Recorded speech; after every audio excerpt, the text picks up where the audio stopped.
Mas, portanto, eu sei, então eu vou repetir. Muito boa tarde a todos. É com grande gosto que aqui estou e posso colaborar nesta iniciativa da Elsa. Tenho vindo muitas vezes aqui à Faculdade de Direito da Universidade de Coimbra, também a convite dos estudantes, não apenas para provas académicas. Aliás, regressarei em janeiro para uma prova de doutoramento. Não me levem mal aqui, a voz está assim um pouco rouca, mas dou os parabéns por esta iniciativa. Hoje é cada vez mais difícil realmente reunir pessoas interessadas nisto, alunos, e vejo que realmente numa quinta-feira chuvosa e assim escura e escondida no tempo e esquecida no tempo, temos aqui um número apreciável de presentes, e isso acho que é muito bom. E dou os parabéns também a todos, e em particular à Mafalda também, que fez o convite. Também já agora cumprimento aqui de modo especial um colega aqui, um jovem que se doutorou recentemente, o Dr. Filipe Carvalho, aqui na Faculdade de Direito da Universidade de Coimbra, às matérias sobre liberdade religiosa, que também teve aqui a gentileza de assistir, de vir aqui ter comigo também para o conhecer, e também desejar ao doutor todas as felicidades, agora no seu pós-doutoramento. Essa é a parte boa de ser professor, é que nós nunca deixamos de estudar. Portanto, se a pessoa pensa que sendo professor vai deixar de estudar ou que a certa altura vai vender a biblioteca, está muito enganado. Porque há de ser estudante a vida toda. Acho que, como se costuma dizer, quem é professor é como aprender duas vezes. Eu sei que há alguns professores catedráticos, quando chegam a essa posição, vendem a biblioteca e dedicam-se a outras atividades. Nadador de Salvador, viajante, historiador, colecionador de obras de arte, mas isso não me aconteceu ainda, espero que não venha a acontecer. E acho que é muito, muito bom realmente o direito e a nossa dedicação e o estudo nas áreas do direito. E eu fiquei particularmente feliz com o convite que me fizeram, porque julgo que esse convite, além da gentileza da apresentação do currículo, também se prende com o facto de eu ter procurado, nos últimos tempos, estudar temas novos, pouco estudados em Portugal. E precisamente já agora até trouxe o livro, já agora aproveito aqui a publicidade, não é? Mas realmente este foi o meu mais recente livro, Direito da Religião, Laicidade, Pluralismo e Cooperação nas Relações Igreja-Estado, publicado pela Almedina, e realmente este livro é um livro que é um livro global sobre toda esta matéria, com perspectiva comparada, europeia, também lusófona, histórica portuguesa, mas embora centrado no direito português, e já que estou em Coimbra também faço memória de um grande professor que publicou digamos, o manual anterior ao meu. Mas sabem quando? Em 1910. É que nós já estamos em 2025. Desde 1910 até 2025 ainda ninguém tinha publicado um manual destes. Esse senhor chamava-se, um grande professor, Marnoco e Sousa. Um grande professor de Direito Constitucional, tem uma anotação excelente à Constituição de 1911, e precisamente o livro que ele publicou, Direito Eclesiástico Português, 1910.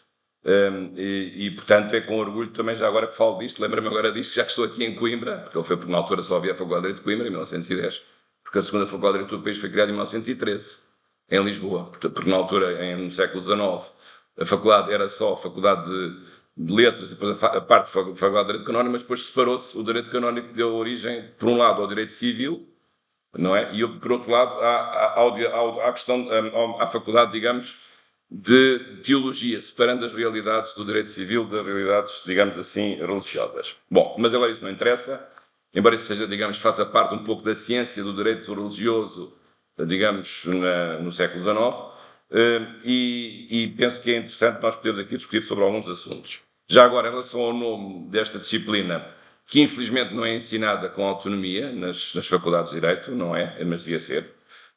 O nome vai variando, por exemplo, no Brasil usam mais a expressão direito religioso, mas é a mesma coisa. Aqui em Portugal a expressão tradicional era essa que eu acabei de dizer, aquela que o professor Manuel de Sousa deu no livro, direito eclesiástico. Essa é a expressão também que se utiliza em Espanha, também em Itália. Em França é mais direito das confissões religiosas. Na Alemanha é mais direito das igrejas, Kirchenrecht. Quer público, quer privado, daí misturando, digamos, o direito canónico da Igreja Católica com o direito público, o direito da religião. Mas, portanto, tenho pena que esta disciplina não seja mais vezes estudada, e isto não tem necessariamente que ver com qualquer intuito proselitista religioso. Eu não venho aqui dar uma aula de catequese sobre o que quer que seja, porque esse é que é, quando eu fiz o livro, as pessoas pensavam que isto era um livro para defender a posição da Igreja Católica, não sei no quê. mas as pessoas estavam eu tenho as minhas convicções religiosas, também não são escondidas de ninguém, mas eu não vestia a pele de catequista quando fiz este livro, mas as pessoas achavam que eu me tinha tornado ou padre ou catequista, mas não tenho jeito para isso. Portanto, isto é uma coisa completamente diferente disso. Isto é estudar o fenómeno religioso, tal como ele é, e ver qual é a atitude que o direito deve ter em relação à religião. E isto também não tem nada a ver com uma preocupação de resgatar a importância da religião, digamos, no mundo ou nas ciências. Não, a religião é o que é. E o fator religioso é um fator muito importante da dimensão humana. Aliás, já o homem primitivo já tinha sentimentos religiosos. Acho que quando as escavações mais antigas, os mais antigos fósseis do Homo sapiens, já havia manifestações religiosas, porque já havia cerimónias fúnebres, por exemplo, e portanto, se há uma cerimónia fúnebre de modo especial é porque se acreditava alguma coisa no além. Não era uma coisa, não era como os animais que nem sequer sabem que morrem, não é? Mas, portanto, já havia um sentimento religioso. E, portanto, a ideia é saber qual é o papel que o direito tem em relação ao fenómeno religioso, em relação à religião, não no sentido de impor, mas também o direito não deve, obviamente, hostilizar o fenómeno religioso, porque é um fenómeno livre, que faz parte da condição humana, que há pessoas que são crentes, outras não são, outras são mais assim, outras são mais assado.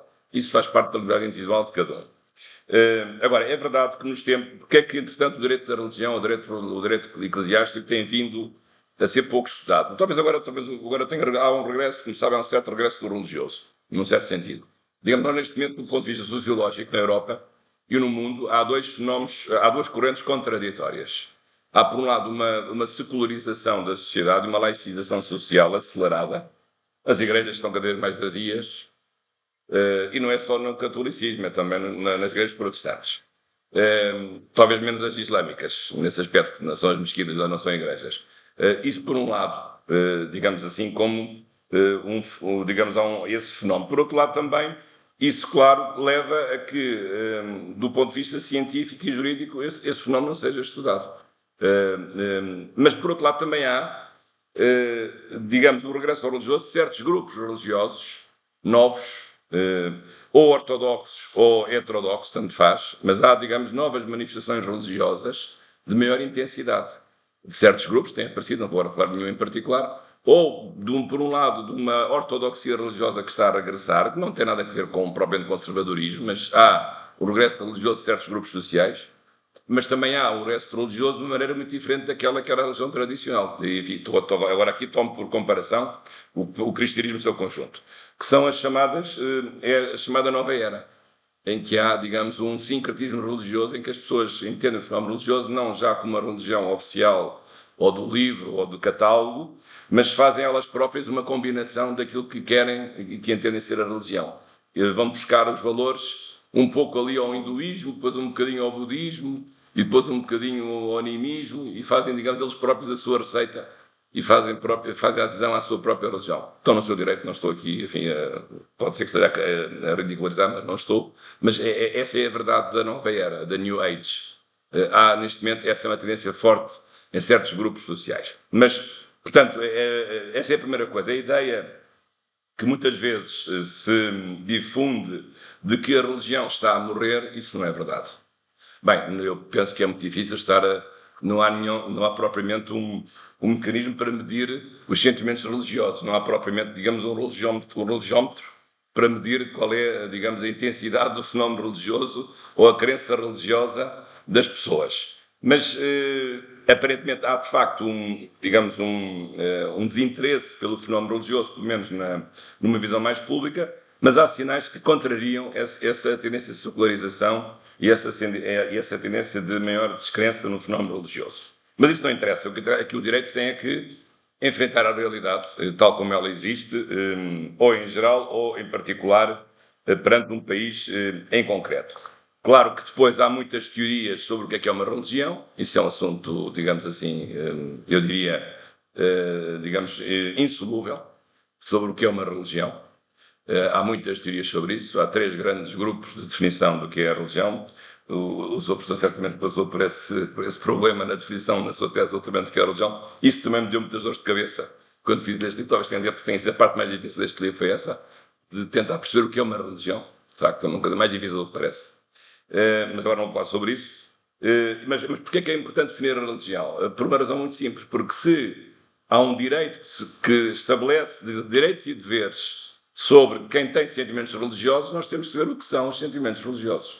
Porque podemos correr o risco de não proteger aquilo que deve ser protegido, porque não consideramos certa coisa como religião, ou podemos correr o risco de estar a favorecer um fenómeno que não merece ser religião, mas que estamos a considerar como religião. Portanto, por um lado, podemos estar a pôr pessoas na cadeia porque elas estão a praticar crimes contra os sentimentos religiosos e, na verdade, aquilo que está a acontecer não é a expressão de um sentimento religioso. Ou podemos estar a dar uma isenção fiscal a uma atividade que nós pensamos que era religiosa e, afinal, não é. E não merece nenhuma isenção fiscal. Portanto, convém, podemos ter aqui os dois extremos. Uma intervenção punitiva do Estado, porque há crimes contra os sentimentos religiosos, quem profanar, enfim, um objeto religioso ou quem interromper uma procissão, isso é um crime qualificado de dano e um crime, digamos, de comportamento, como também o direito fiscal, em particular, já que também se falar nesse aspecto fiscal, o direito fiscal também contempla várias isenções das atividades religiosas. E, portanto, temos de ter aqui realmente todo o cuidado de definir, de ter aqui um âmbito operativo do conceito de religião. E não é uma coisa fácil. Aliás, a legislação e a Constituição fogem desse conceito como diabo da cruz, até capaz de ser aplicável aqui esta metáfora, porque realmente não há em nenhum lugar a definição do que é uma religião. Não há. A única coisa que talvez que possa haver era uma lei feita ainda no tempo de Marcelo Caetano, na Constituição de 33. Ainda se dizia qualquer coisinha um pouco mais explícita. A Lei 471, lá dizia mais qualquer coisinha. Mas dizia-se pela negativa, dizia-se o que não era um fenómeno religioso, era, por exemplo, um fenómeno para psíquica, etc., não era um fenómeno religioso. Mas a lei nunca diz o que é uma religião, de facto. Mas isso, obviamente, que temos que chegar lá por tentativas, por aproximações, e apesar de tudo, quer dizer, não somos lançados na total indecisão, porque, obviamente, nós, digamos, em 80% dos casos, nós sabemos com o que é que estamos a lidar. Claro, pode haver margens, pode haver religiões marginais que não têm grande impacto, porque também são religiões minoritárias. Podemos ter dificuldade em qualificar, de facto, podemos ter, mas apesar de tudo não é um problema, digamos, central deste tema, embora possa ser um problema para as pessoas que estão abrangidas por essa dúvida, como é evidente. Bom, e então eu tinha aqui um conjunto de temas que eu acho que sobre os quais podemos conversar, no sentido de vos mostrar aqui a beleza deste ramo do direito pouco estudado. E a primeira coisa que o direito da religião tem, que é uma coisa curiosa, é que tem um quadro de fontes do direito diferente do comum. Enfim, já estudaram as fontes de direito, certamente, lá, enfim, isso está lá atrás, no primeiro ano, não é? Mas isso vai sempre acompanhar. Portanto, nós temos as normas, vêm de onde? Vêm das leis, vêm dos costumes, vêm dos regulamentos, mas, precisamente, aqui, no caso português, o direito da religião, o direito religioso, também vem de uma fonte muito particular, que não tem não tem paralelo noutros ramos do direito. Tem talvez um paralelo próximo com o direito do trabalho, mas não tem paralelo com outras fontes de direito. Do que é que se trata? É que o direito da religião também tem fontes factícias, isto é, o Estado pode entrar em contratos com as religiões para estabelecer normas comuns, normas de direito público da religião e até direito privado. Portanto, são o chamado direito factício, que tem como origem primeira as concordatas que durante muitos séculos os Estados fizeram com a Santa Sé. Mas hoje isto é um fenómeno que se alargou a outras religiões. Aliás, no caso de Portugal, nós temos uma concordata com a Santa Sé, de 2004, que substituiu a de 1940, mas temos uma segunda convenção internacional com uma outra religião, aliás, minoritária, muitíssimo minoritária, que é a comunidade ismaelita. E o Estado português tem uma convenção internacional com essa comunidade. Portanto, até temos duas convenções, uma é um tratado, a outra é um acordo internacional, que estabelece regras de mútuo respeito entre essas duas convenções religiosas e o Estado português. Mas a importância da nossa lei e da nossa legislação, e agora refiro não apenas, claro, à nossa Constituição, que é razoável, não é propriamente também das melhores, mas é razoável. Queria aqui salientar, sobretudo, a importância da Lei da Liberdade Religiosa, porque essa lei foi feita em 2001, aliás, 2001 passou a ser, precisamente para Portugal, com a aprovação dessa lei, isso passou a significar para nós, precisamente, o Dia da Liberdade Religiosa é a Lei 16 de 2001, que é a Lei da Liberdade Religiosa, que foi publicada em 22 de junho de 2001. Aliás, esse é o dia que Portugal declarou ser para nós o Dia da Liberdade e da Tolerância Religiosa, portanto, em homenagem à publicação desta lei. E esta lei prevê também a possibilidade de o Estado fazer acordos com as religiões, mas agora ao nível interno, já não ao nível internacional. Porquê? Porque pode haver religiões que sejam internas apenas, normalmente religiões protestantes, por exemplo.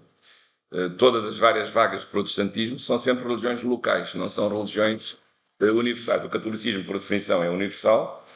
Pode haver, claro que as religiões protestantes também se organizam em alianças internacionais, é verdade, mas o problema é que muitas delas têm apenas uma relevância local, e se não houvesse a possibilidade dos Estados fazerem acordos de direito interno, isso excluiria essas religiões também da possibilidade de fazer um direito pactício. Portanto, há essa possibilidade de fazer esse direito pactício com as confissões religiosas internas. Isso depois levanta vários problemas, e infelizmente até hoje não foi feito um único acordo, que eu saiba, por razões várias. Acho que o Estado não quer, e também as confissões também não querem. Portanto, se nenhum dos dois quer, não há acordo possível. Portanto, isto para haver um acordo é preciso um acordo de duas vontades, não é? Se não há nem sequer uma, não há nenhuma vontade, não há acordo possível. Mas eu tenho pena, porque o mecanismo está instituído e acho que devia ser estreado e devia ser regulamentado. Mas este é um ponto muito importante, portanto, no que respeita ao tratamento do fenómeno religioso, haver a possibilidade de tratados ou de acordos de direito interno. Claro que aqui quais são as fontes principais? A Constituição Portuguesa, o artigo 41 da liberdade religiosa. Aliás, a liberdade religiosa e a separação do Estado das igrejas é tão importante que é também um limite material da revisão constitucional, previsto no artigo 288, portanto, também a lei da liberdade religiosa, mas depois há todo um conjunto de legislação, digamos, na especialidade sobre vários assuntos, assistência religiosa, por exemplo, questões ligadas à justiça, até ao direito eleitoral, o ensino público nas escolas, e agora depois vou falar, na segunda parte da intervenção, de alguns temas específicos do direito da religião. Mas isto é, digamos, aqui o enquadramento do sistema de fontes, que tem uma particularidade de facto, que é o tal tipo de fontes factícias, quer factícias de direito internacional, quer factícias de direito interno. Depois, há um outro tema muito importante, que é um tema, enfim, que ao longo da história deu para escrever muita coisa, que é saber qual é, neste momento, a melhor relação possível entre o Estado e as religiões. Qual é o melhor sistema? Não sei se já repararam que, em alguns países, o Estado tem uma identificação religiosa, não é? Até há países que têm nas suas constituições órgãos apenas compostos por clérigos. É o caso do Irão. Tem um conselho dos ayatollahs no Irão. Ou, por exemplo, agora o rei Carlos do Reino Unido, até esteve recentemente na Capela Sistina com o Papa Leão XIV a fazer uma celebração litúrgica comum, porque o rei Carlos III, não é? É o chefe da Igreja Anglicana. É o Papa deles, é o Papa da Igreja Anglicana, digamos assim, fazendo aqui uma homologia um pouco simplificada. Por exemplo, a Grécia tem uma religião. A Grécia não permite a tradução da Bíblia sem autorização das autoridades ortodoxas da Grécia, por exemplo. E há um monte lá na Grécia, um monte de Atos, que tem imunidade constitucional. Ninguém pode lá entrar se as autoridades ortodoxas não autorizarem, por exemplo. E há vários países que têm religião oficial. A Noruega, por exemplo, a Argentina, julgo que ainda não sei se ainda tem. Há vários países do mundo que têm religiões oficiais. E há outros países que, mais do que oficiais, são quase teocracias, porque, como diz o caso do Irão, que é um caso, penso que não deixa qualquer dúvida, ou em muitos países islâmicos ou muçulmanos, a Sharia, que é uma lei religiosa, funciona como direito do Estado. Portanto, é uma fonte religiosa como qualquer outra. Agora, perante isso, o que é que se pode dizer? Eu julgo que o melhor modelo é um modelo de separação e de laicidade entre o Estado e a religião. Acho que o Estado não deve misturar-se com a religião e não deve pronunciar-se sobre questões religiosas, e não se deve identificar com uma religião, porque ao identificar-se com uma religião significa que, no fundo, se está a afastar das outras e não está a deixar as religiões numa posição de igualdade, porque a liberdade religiosa deve ser para todos, não é só para alguns. E, portanto, a religião tem, o direito da religião funciona aqui com base em dois princípios muito importantes. Por um lado, o princípio da liberdade. Cada um tem a religião que entender, ou que não quer ter, ou que já teve, deixou de ter, ou que deixou de ter, não tinha e passa a ter, ou mudar. Portanto, a liberdade religiosa neste sentido, mas também a igualdade religiosa. Portanto, as religiões não devem ser discriminadas, quer seja pelo número de crentes, quer seja pelo momento em que apareceram, quer pela diferença dos valores que têm. Portanto, tem que haver aqui uma questão de base de igualdade religiosa. Enfim, não são só esses os princípios, mas esses são os dois grandes princípios que animam, digamos, o direito da religião neste tal modelo de separação que eu julgo que melhor é chamar de separação cooperativa. Porquê? Porque a separação não é uma separação separatista, não é separação do género, como é na França. O Estado não se intromete nas questões religiosas, não se identifica com nenhuma delas, mas também quer ver a religião pelas costas. Não, isso não pode ser. Porque se o Estado quer ver a religião pelas costas, quer ver pelas costas boa parte da população desse Estado. Ora, se a religião é um sentimento popular, se é um sentimento individual e coletivo de uma população, porque é que o Estado se há de aliar desse fenómeno religioso? Não o deve fazer. Não vai obviamente, declarar dogmas da religião dominante, não é isso. Mas deve apoiar iniciativas de ordem religiosa que contribuem para o bem comum. Assim como o Estado paga dinheiro, às vezes, a artistas que fazem obras de duvidoso gosto. O Estado é um Estado cultural, não é? Eu, por mim, muitos artistas não recebiam nenhum, porque aquilo que fazem não é bem arte, é uma coisa parecida com arte, mas não é arte. Então, se o Estado paga artistas para fazerem o retrato de qualquer coisa, mas depois, para homenagear o 25 de Abril, mas depois aquilo que lá está não tem nada a ver com o 25 de Abril, não vou agora entrar em pormenores para não ser delicado, então porque é que não há também apoiar o fenómeno religioso? Se o Estado dá subsídios a clubes de futebol e até faz estádios de futebol, há muitas pessoas que não gostam de futebol. E eles estão a pagar os estádios de futebol para os outros irem ver. Eles não gostam de futebol. É a mesma coisa do fenómeno religioso. Portanto, não vejo porque é que não há de também pagar atividades religiosas, desde que, obviamente, se garanta a autonomia da organização interna dessas mesmas atividades religiosas. Portanto, essa ideia, que é uma ideia que surgiu muito agora, aliás, com a vinda do Papa Francisco nas Jornadas Mundiais da Juventude, mas é uma ideia que está sempre latente, a ideia de que o Estado está proibido de dar dinheiro às religiões, que, digamos, com base na máxima pureza interpretativa do princípio da laicidade ou da separação. A meu ver, isso é uma errada interpretação da separação. Porque a separação é uma separação cooperativa. E a separação cooperativa implica várias coisas. Para já implica que o Estado tem que proteger o fenómeno religioso. Uma vez uma jornalista telefonou-me a perguntar-me, por causa aquele crime que eu referi há pouco, de alguém, por exemplo, interromper uma procissão, ou alguém entrar numa igreja e partir os objetos, partir o altar, rachar o altar ao meio e destruir as estátuas todas que lá estão de santos. Imagina uma coisa dessas. E essa senhora queria, por força, que eu dissesse que esses crimes eram inconstitucionais porque violavam a liberdade religiosa. E eu disse, desculpe, mas não são. Mas isto está a pôr em causa, as pessoas não gostam da religião, têm o direito de agir de acordo com o seu... Pois têm, mas é que elas podem não gostar, mas há outros que gostam, e se ela quer partir as coisas, vão partir para outro lugar, não é? Mas não vai destruir as imagens religiosas que têm um significado que deve ser protegido por parte daqueles crentes. E isso até, aliás, é um crime de dano qualificado, além de mais é qualificado.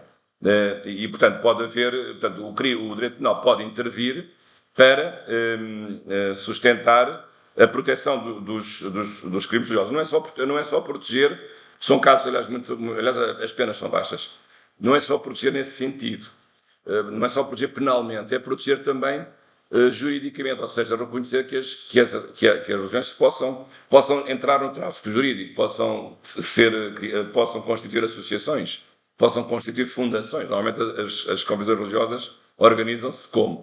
Não é através de sociedades comerciais, embora algumas pareçam mais sociedades comerciais do que outra coisa. Não, mas não é sociedades comerciais. São através de associações e fundações. Normalmente é assim.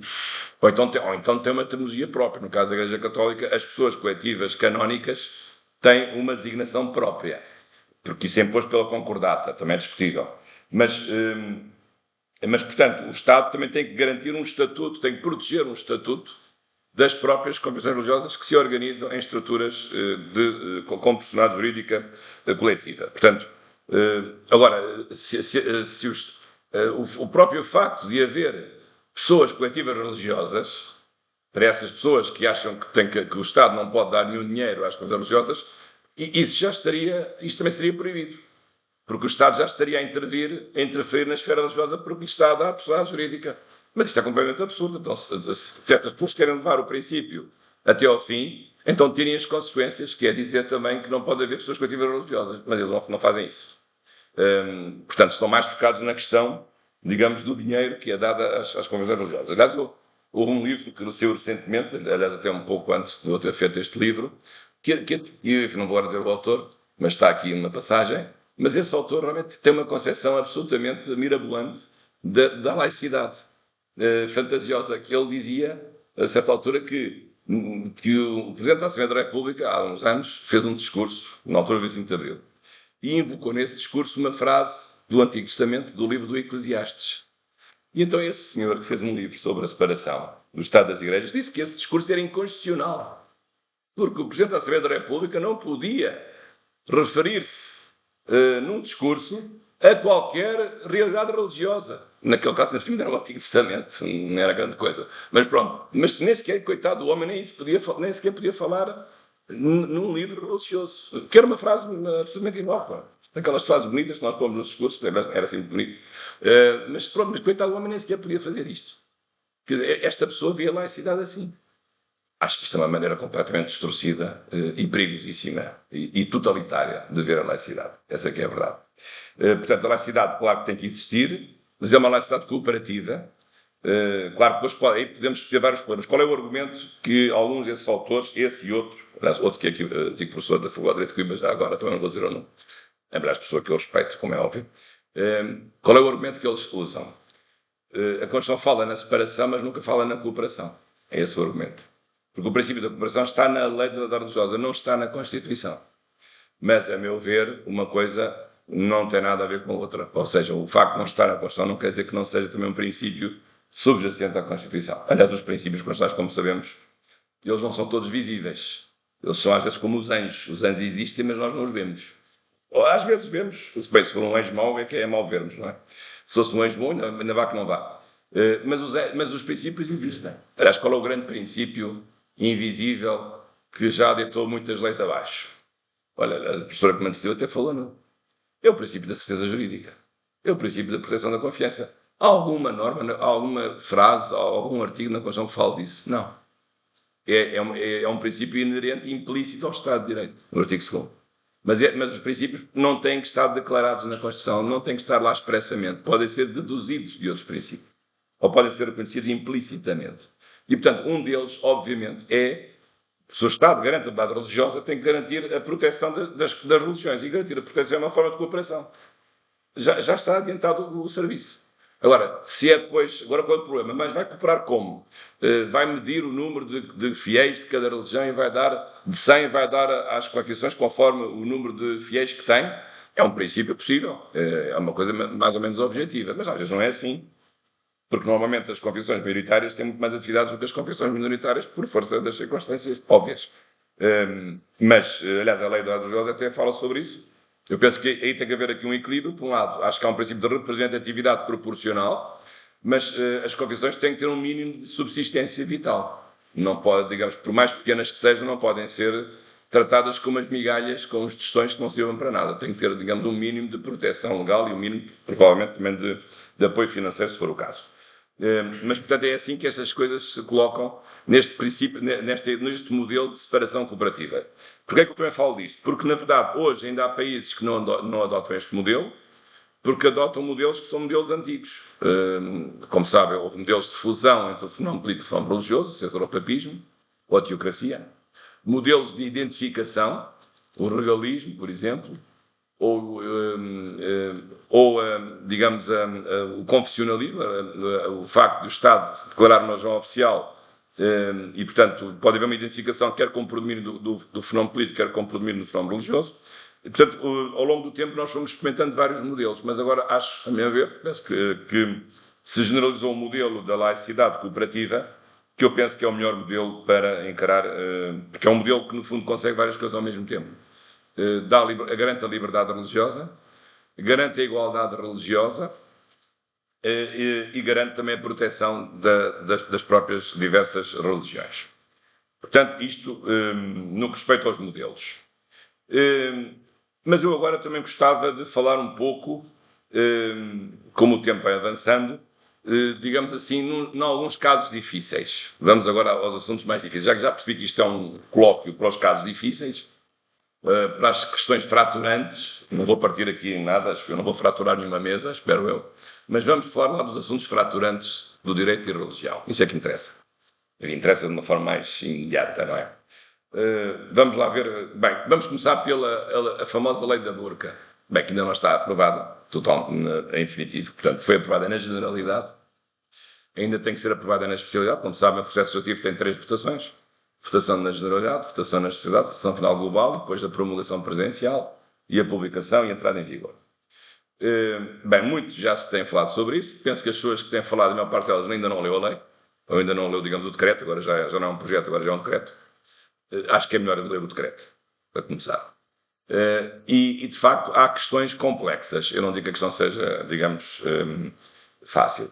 Para já, do ponto de vista do direito comparado, há vários países que têm essa legislação. Aliás, o primeiro país a fazê-lo foi a França. E a questão já foi ao Tribunal Europeu dos Direitos Humanos, que acabou por aceitar a existência dessa legislação. Agora, mas a legislação depois pode ser controversa. Porquê? Porque há uma confluência de motivos, digamos, há uma pura causalidade motivacional da lei. A lei não é só para proteger, isto é, a lei tem por objetivo o quê? Garantir a segurança do espaço público para que as pessoas se mostrem identificadas.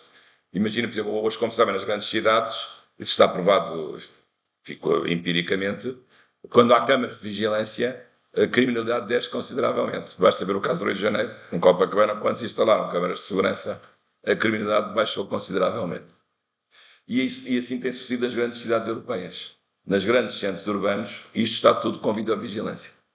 E a criminalidade tem baixado, apesar de tudo. E, portanto, se aparece uma pessoa encapuçada na rua, eu, quando a vejo ao longe, bem, vou ser assaltado. Não é? É logo a ideia. Não é o caso de uma senhora, coitada, até gordinha se calhar, que mal pode andar. Se for o caso, ou um senhor, ou uma pessoa elegante. Mas, de facto, há um problema de, digamos assim, de segurança no espaço público, que também passa muitas vezes pela identificação. Poderão dizer, mas não é melhor apenas, mas não bastaria que a pessoa se apresentasse, se destapasse o rosto, se fosse objeto de uma intervenção policial, de uma operação stop, ou quando passa no aeroporto tem que mostrar o seu rosto para o passaporte poder avançar. Isso não seria suficiente? Sim, mas o problema é que hoje a criminalidade tem subido de tal maneira que implica outro tipo de medidas. Aliás, tem havido casos de homens que se disfarçam de mulheres usando a burca para cometer crimes. Isso já tem acontecido em alguns países. Essa é uma das razões. Não sei se é uma razão assim determinante, mas é uma das razões. Depois há uma outra razão, que é uma razão mais discutível, e partindo do pressuposto de que, digamos, a limitação no uso da burca está a ser a violação da liberdade religiosa, isto é, partindo do pressuposto de que o uso da burca ou de um traje ou niqab, portanto, são os dois que cobrem totalmente a niqab e a burca, que são manifestações religiosas, o que também não é verdade. Aliás, eu estive a informar-me e o Islão não obriga ao uso nem do niqab nem da burca. Isso são tradições de alguns países, de certo tipo de Islão, mas isso não é uma regra, isso não está no Corão, nem sequer está nas normas definidas pelo profeta Maomé. O que está é que a mulher em público deve cobrir o cabelo e deve estar, digamos, coberta nas várias partes do seu corpo. E apenas deve deixar descobertas as mãos, a face e os pés. É a única coisa que deve ficar à vista. Não implica que o rosto seja totalmente, digamos, coberto. Portanto, essa ideia de que a burca é uma violação religiosa não é necessariamente assim, embora possa ser a violação de uma tradição religiosa. Isso admito que sim. E então, nesse caso, qual é o problema que se tem colocado? É o problema de saber se o uso da burca, se a sua proibição não seria uma medida para proteger precisamente a liberdade da mulher. Isso aí já é mais discutível. Porquê? A primeira coisa, mas a mulher fica prejudicada na sua liberdade, mesmo não querendo usando a burca? Não sei se fica assim muito prejudicada na sua liberdade. É só uma questão de não andar, não ter que estar destapada. Mas a maior parte das mulheres, mas quem é que nos diz que as mulheres não querem usar a burca? Muitas querem. Aceitam isso. E nós somos obrigados a impor-lhes essa proibição. Porquê? Portanto, a questão pode ser vista de várias maneiras. Agora, há outra questão mais complicada de todas. É nós, ou seja, o legislador, não querer aprovar a burca porque... A burca é uma lei que cobre o rosto, estou aqui a simplificar, porque, no fundo, não quer dar a aparência de que certa cidade está a transformar numa cidade islâmica ou muçulmana. Quer dizer, que é a questão. Portanto, há um bem público de aparentarmos uma homogeneidade religiosa ou cultural. Isto é, o Estado tem o direito de garantir a aparência e digamos, de se imiscuir nos trajes, neste caso não são académicos, mas nos trajes dos cidadãos, de não poder usar certos trajes no espaço público, porque quer manter a aparência de que a sociedade não foi islamizada por completo. Esta aqui é a questão. É uma questão altamente discutível, tenho a maior dúvida que seja possível. Porque isso porque o modo de vestir das coisas mais pessoais que pode haver. Eu lembro sempre, um dos primeiros acordos do Tribunal Constitucional, nunca vamos esquecer disto. Um acordo assim um pouco patético, já que falámos do Tribunal Constitucional, realmente aquele acordo também era bastante patético, mas enfim. Agora a certa altura, houve um funcionário da Carris, a empresa de transportes de Lisboa, transportes públicos. Mas houve um funcionário da Carris que levou um processo disciplinar. Sabem porquê? Porque não tinha feito a barba, nos anos 80. Não tinha feito a barba. Portanto, a regra da Carris é que a pessoa tem que ser fardada e os homens têm que estar com a barba feita, enfim, à moda militar, digamos. Depois já não é assim, hoje até, normalmente não se faz a barba. Até é mais bonito não fazer a barba, mas na altura não era bem, a regra não era essa. E esse senhor levou um processo disciplinar, levou uma sanção, mas o advogado, foi esperto, recorreu para o Tribunal Constitucional dizendo que esse regulamento que obrigava a fazer a barba era inconstitucional. E não é que o Tribunal lhe deu razão. O Tribunal Constitucional deu razão. Isso faz parte da sua liberdade pessoal. Ele faz a barba se quiser, como pode, se quiser, não fazer a barba, isso é lá com ele. E isso faz parte da liberdade que ele tem de se vestir, neste caso não era vestir, mas de se aparentar ou de se pentear da maneira que ele quiser. Mas o mesmo problema se pode colocar, por exemplo, em relação às tatuagens. Há uma série de regras agora, por exemplo, nos agentes que querem ser PSPs e GNRs, não podem usar certo tipo de tatuagens nas zonas que ficam à vista do corpo. Isso também é altamente discutível. Altamente discutível. Porque isso significa uma intromissão do Estado num aspecto muito próprio da privacidade. E, portanto, penso que essa lei ainda vai ser discutida. A lei parte, em parte, de pressupostos que podem não ser inteiramente justos. Qual é a grande razão? É de que proibir o uso da burca é garantir a igualdade e a liberdade das mulheres. Mas resta saber se elas não querem mesmo usar a burca e resta saber se elas estão mesmo na situação de desigualdade. Será que estão? Elas devem ser as primeiras a dizer. Mas o legislador presume que elas não estão numa situação de igualdade. Ou seja, presume, no fundo, que as relações conjugais dentro do Islão são relações inconstitucionais. É o que o legislador presume. É legítimo partir desta presunção. Tenho as melhores coisas sobre isso. Portanto, mas isto ainda não foi aprovado, nem definitivo, mas já estão a ver a complexidade da coisa. Depois, o que é que há de outros assuntos assim que eu vou aqui falando? Outro assunto, a questão do segredo da confissão. Isto é só para os casos em que há, isto é mais para a Igreja Católica, em que há um sacramento cujo segredo é inviolável. Tudo aquilo que nós confessarmos a um sacerdote, estando no âmbito de uma confissão como sacramento, é inviolável, só não pode revelar a ninguém. Nem mesmo sob tortura, mas o problema é que, enfim, como sabem, a Igreja Católica em particular tem sido assolada por um conjunto de escândalos de abuso sexual de menores e muitas vezes a única maneira de perseguir aqueles que foram os pedófilos violadores, clérigos ou não, é quebrar o segredo religioso. Não há outra maneira. Ou é uma das maneiras, ou facilitará a investigação. Portanto, há pessoas que acham que esse segredo religioso deve ser quebrado. Mas a verdade é que no Código de Processo Penal é o único segredo que não pode ser quebrado. Todos os outros podem. O segredo de justiça, esse então nem existe, não é? É quebrado dia e noite, dia e noite. Mas há o segredo comercial, há o segredo bancário, há o segredo fiscal, também, já agora esse também não existe, basta ler jornais. Há também o segredo de Estado, há o segredo profissional, já agora. Há o segredo, um dia de fazer um livro sobre segredos, um dia de fazer isso, é um tema interessante. Há o segredo de Estado, que é dos mais difíceis de quebrar, só pode ser quebrado com a autorização do Primeiro-Ministro. Ele tem a chave na mão, isto é, se ele não quiser, nenhum segredo de Estado pode ser revelado, mesmo que o Tribunal o mande. É um caso em que a decisão do Primeiro-Ministro prevalece sobre qualquer decisão judicial. No caso do segredo de Estado. E o segredo religioso, então esse é que nunca pode ser quebrado. Nunca. Nem sequer por vontade do próprio. Ele não pode auto-quebrar, porque se o fizer também, pode não estar a cometer um crime em relação ao Estado, mas está a cometer uma infração em relação ao Código de Direito Canónico.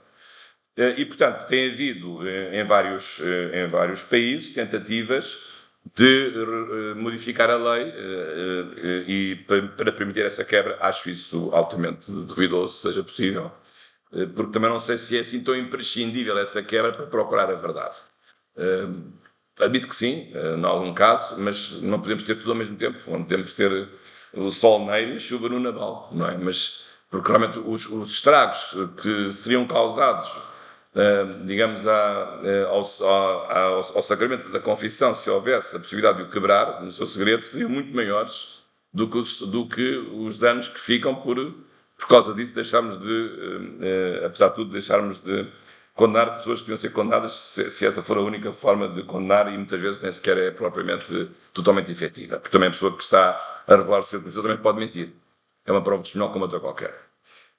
Mas, portanto, não tem havido essa tentativa, mas aí penso que as questões estão mais sossegadas e, portanto, é o único segredo, está no Código de Processo Penal, não pode ser quebrado, é o segredo de confissão, mas embora possa haver razões desta ordem para fazer. Mas também há outras maneiras, porque por exemplo, pois vamos lá ver, há vários, digamos, a necessidade de quebrar pode enfrentar vários problemas diferentes.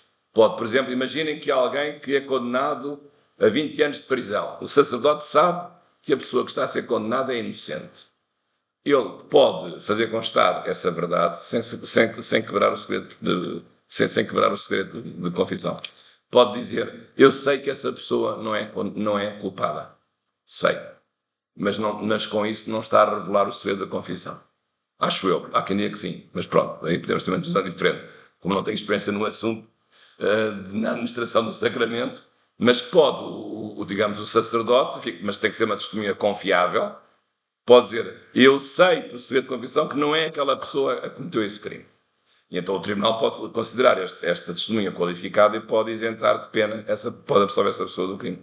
Embora ele não possa dizer como é que soube que aquela pessoa não é verdadeiramente a pessoa culpada, ou porque ela se confessou ele próprio, o que não era, ou alguém que foi conivente, ou que esteve com ele, mas depois foi a outra que cometeu o crime, e a outra que devia ser condenada, mas foi-se confessar e disse que ela que era culpada, não o outro, mas depois foi o outro que foi condenado. Por exemplo, imagina, pode acontecer isto. Digamos, um coautor, um suposto coautor, mas o outro não foi coautor nenhum. Ou foi mero cúmplice, ou nem isso. E na última hora o outro arrependeu-se e não cometeu o crime.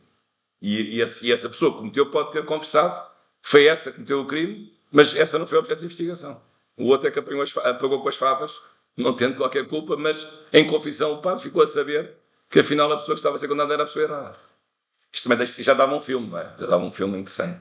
Mas pode acontecer isto. Bom, portanto, este é outro assunto, é um segundo assunto também interessante. Outra questão também que se tem colocado é a questão da dispensa, já agora também aqui para vocês, a dispensa de provas académicas por razões religiosas. Também há esse assunto. Ou de trabalho em geral.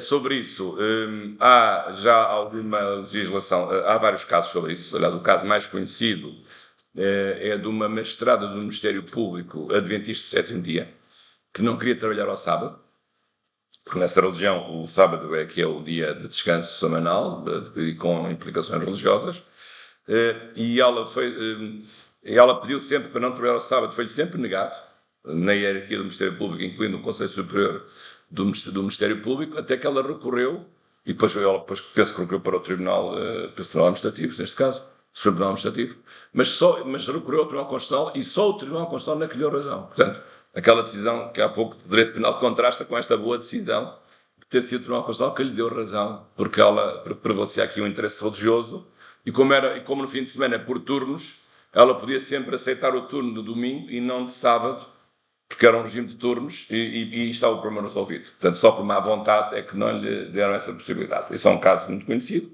Depois, os outros casos, por exemplo, os muçulmanos à sexta-feira é o dia, digamos, de descanso semanal, o dia em que fazem as orações a maior número, portanto, saber então qual é a regra. A regra é esta.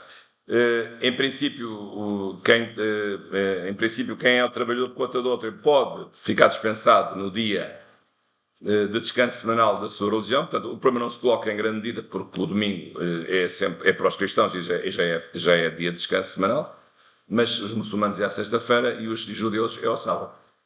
O que a lei diz é que isso é possível desde que não haja um maior prejuízo para o empregador. Claro que aqui depois depende das circunstâncias. Se o trabalhador é um trabalhador de uma loja, é o único trabalhador da loja, trabalha de segunda a sexta-feira, se ele não trabalha na sexta-feira, o empregador, em vez de ter 100%, só tem 80% da receita. E está a pagar a 100% ao trabalhador porque não trabalha em 20% da elaboração que devia ter. Isso é um grave prejuízo se for único. Agora, se forem 2 ou 3, podem fazer um rule, não é? Podem fazer, digamos, e no caso dos centros comerciais, esse problema nem sequer se coloca. Mas tem que haver aqui soluções, digamos, de harmonização nessa matéria. Penso que tem havido alguma flexibilidade, assim como também já tem acontecido alunos que sejam muçulmanos ou sejam judeus, ou já agora adventistas do sétimo dia, que têm conseguido que os tribunais determinem a não realização de exames à sexta-feira e ao sábado.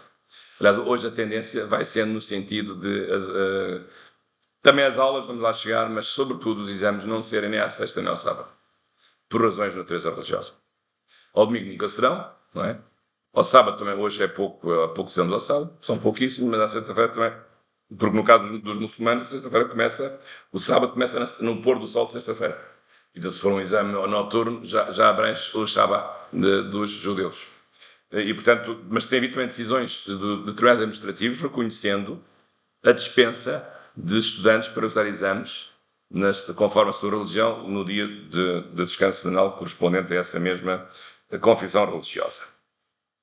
Como vê, este é outro assunto interessante. Outro assunto também, e penso que mais 5 minutos para não nos alongarmos muito.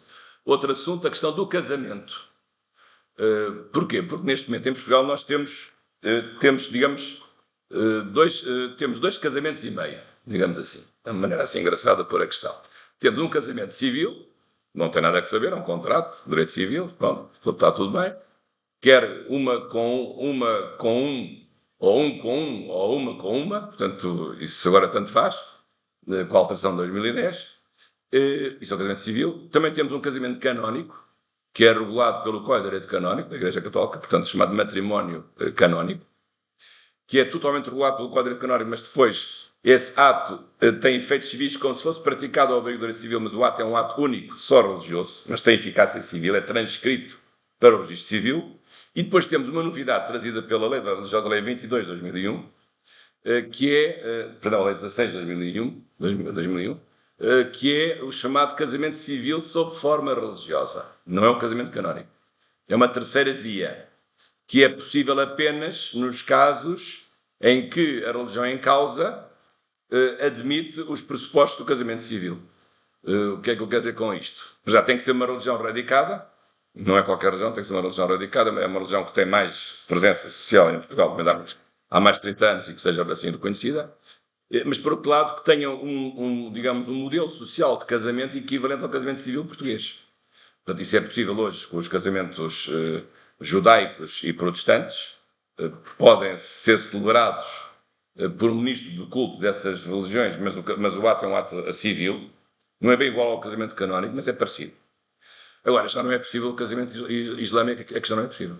Porque, como sabem, no casamento islâmico pode haver até 4 mulheres. Pode haver poliandria até 4 mulheres dentro de certas condições. Ora, no direito português só se pode registar uma única mulher. É a primeira, a segunda, a terceira ou a quarta, isso depende, não é? Mas só uma. Mas isso não tem sido bem visto por certos setores mais radicais, porque acham que isso viola a liberdade religiosa. Se a nossa religião podemos casar, o homem pode casar até 4 mulheres, porque é que isso não há de ser respeitado pelo direito civil, se afinal há liberdade religiosa, não é? Porque é que não há de ser respeitado? Acho que a pergunta faz sentido fazer. Eu acho que faz sentido fazer. Depois, para terminar, e tem muita coisa aqui ainda a dizer, qual foi o assunto em Portugal desde o 25 de Abril que mais celeuma trouxe? Não foi nenhum destes. É este que agora vou dizer. É a questão do ensino da religião nas escolas públicas. Porquê? Porque isso já vinha do tempo da Constituição de 33, mas com a Constituição de 66, que é uma Constituição, digamos que, embora a Constituição de 33 não fosse uma Constituição, era uma Constituição laica, embora na prática não houvesse propriamente uma laicidade assim muito objetiva, porque havia realmente uma grande proximidade com a Igreja Católica, mas com os novos termos em que a questão se colocou com a Constituição de 66, suscitou-se a dúvida sobre se seria constitucional que o Estado, às expensas suas e no horário de funcionamento das escolas públicas, o Estado tivesse disciplinas de ensino e religião da moral católica. Primeiro e depois de outras confissões mais recentemente, protestantes e até muçulmanas. E realmente à primeira vista parece um pouco estranho. Então se o Estado é laico, vai ter no seu currículo de ensino uma disciplina religiosa. Não é um bocado esquisito? É um bocado esquisito. A questão foi ao Tribunal Constitucional. Aliás, foi até por uma razão inadvertida. Porquê? Porque quando foi feita a reforma do sistema de ensino, do ensino, a Lei de Base do Sistema Educativo, que é de 1986, essa disciplina estava lá como facultativa, mas no sentido de que se os encarregados de nada disserem, presume-se que o aluno quer ter essa disciplina. Portanto, a tal presunção, o direito penal tem o problema da presunção, mas aqui também havia uma presunção. Isto é, se os pais, quando inscrevem os meninos na quarta classe, ou na sexta classe, ou na sétima classe, não disserem nada, vão ter o ensino da religião e moral católicas. Presume-se que se não disserem nada, querem. Ora, isso foi levado ao Tribunal Constitucional e o Tribunal Constitucional disse isso é inconstitucional. Para querer tem que dizer se querem ou não querem. Não podemos partir de uma presunção de que a ausência de resposta significa um sim. Isso era uma questão realmente óbvia. Mas claro, à boleia desse assunto foi um outro mais grave. Que é este. Mas pode mesmo o Estado gastar o seu dinheirinho com uma disciplina que não é sua, em que não escolhe os professores, nem escolhe o programa, mas que está a ser ensinada na escola pública? E aí, realmente, por 7-6, não foi considerado inconstitucional. E passou. Até hoje. Mas hoje o problema é menos relevante. Porquê? Porque para já há menos alunos dessas disciplinas e, por outro lado, a disciplina está aberta a outras religiões que não apenas a Igreja Católica. Portanto, a questão também se resolveu num certo sentido. Portanto, o assunto não é só um assunto português. Por exemplo, o Brasil tem na Constituição o Brasil diz que deve haver ensino religioso nas escolas. Na Constituição brasileira, que o Dr. Filipe sabe disso. A própria Constituição brasileira diz isto.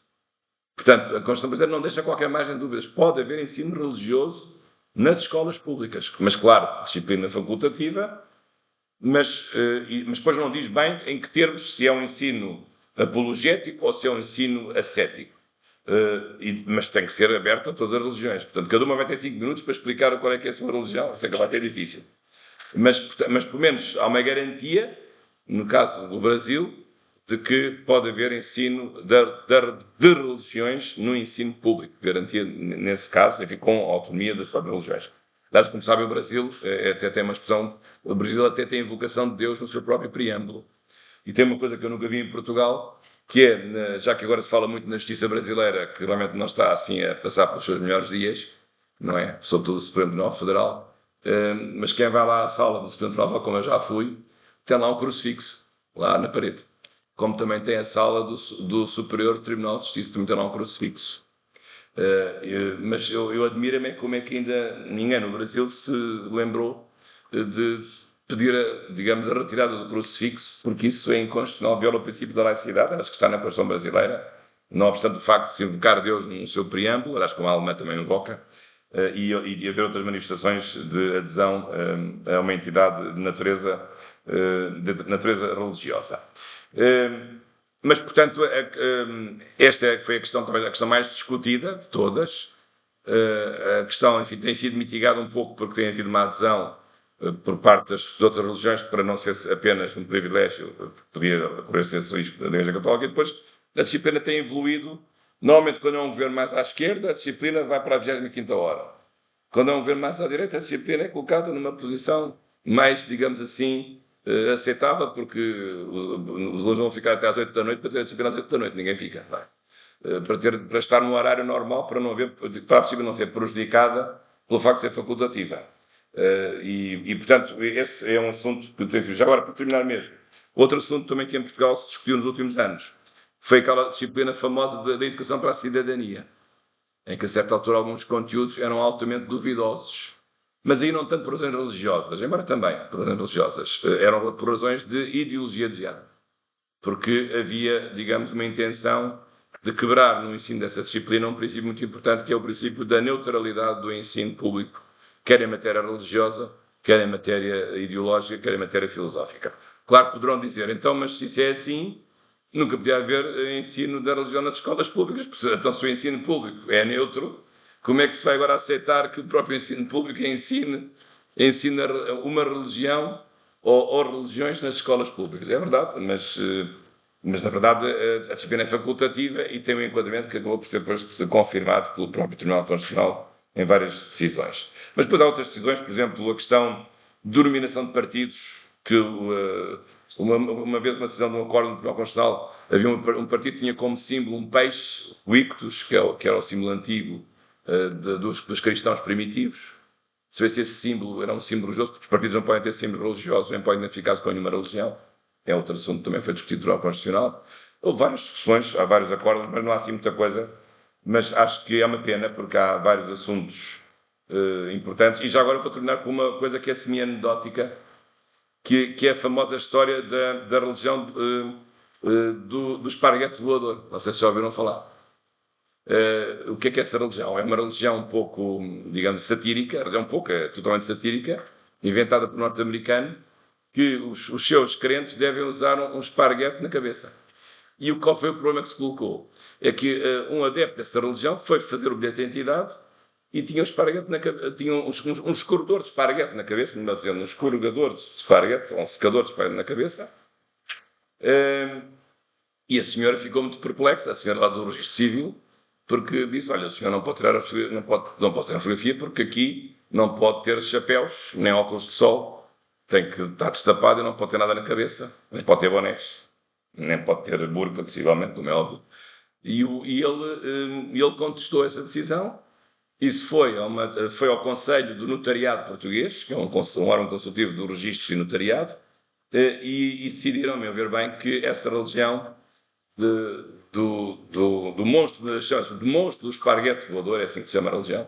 Podem ver agora na Wikipédia que eu não estou a brincar, estou a falar a sério. Não foi considerada uma religião. E a questão já foi ao Tribunal Europeu dos Direitos Humanos e também o Tribunal disse que não era uma religião. Mas, portanto, há assim depois fenómenos assim, realmente um pouco caricaturais. Não é? Este é um caso desses, que não é, obviamente que era uma religião, começou por ser uma religião satírica, mas a certa altura as pessoas levaram aquilo tão a sério que e convenceram que era mesmo uma religião verdadeira. E a religião, a pessoa tem que casar, tem que ter um escorredor de esparguete na própria cabeça. Eu penso que o nome se chama Panfidelismo, ou uma coisa assim, agora não sei o nome de cor, mas sei sobretudo que se chama a Igreja do Monstro Esparguete Voador. Isso eu sei, porque quando fiz este tempo, por cima também descobri esse assunto. Aliás, há vários artigos escritos por juristas sobre esse assunto. Mas porque esse assunto interessa não tanto o fenómeno em si, mas interessa porquê? Por causa do problema do conceito de religião, e com isto acabo.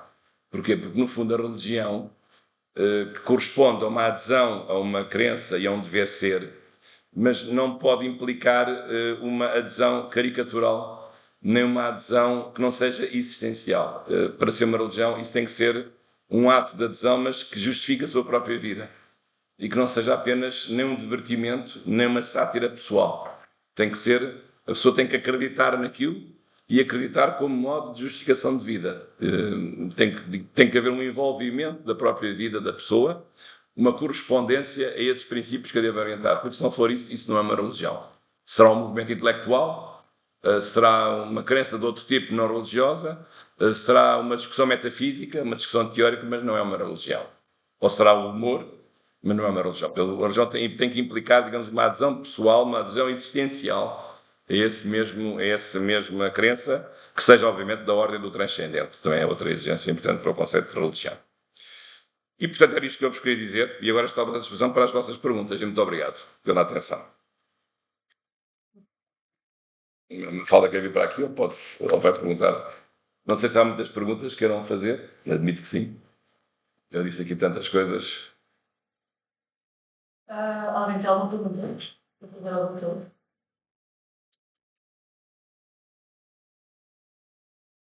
Ninguém quer fazer nenhuma pergunta?